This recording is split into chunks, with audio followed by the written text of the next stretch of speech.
Et ce matin, des cyclistes amateurs ont eu le plaisir de précéder les champions. Le parcours de la dernière étape de la Grande Boucle leur était entièrement réservé. Reportage de Marie-Paul Rigal et Gwenaël Rier. Image impressionnante ce matin dès 8 h, plus de 11 000 cyclotouristes attendaient le début d'un rêve.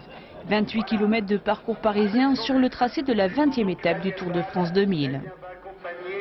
28 km, c'est accessible à tout le monde, ça n'est pas une compétition, c'est une balade. Alors, ils sont là, les cyclistes, des Parisiens, des Franciliens, des Français, beaucoup d'étrangers aussi. Ils seront 11 000, 12 000, et je crois qu'ils pourront découvrir les merveilleuses artères de Paris, et puis se prendre un peu pour les coureurs du Tour de France l'espace d'une heure ou deux.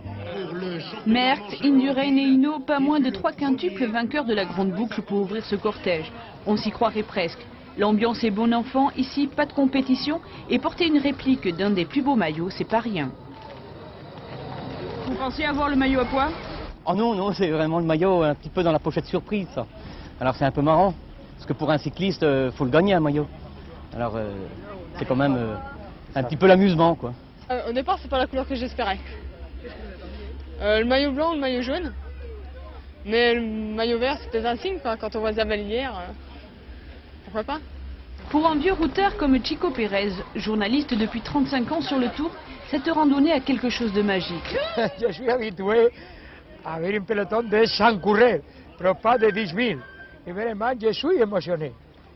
Pour le spectacle, pour la Tour Eiffel et pour que j'aime le cyclisme. Cette balade très décontractée, en famille ou entre amis, en VTT, bicloun ou bien encore vélo de pro, s'est terminée sans incident peu avant 11 h.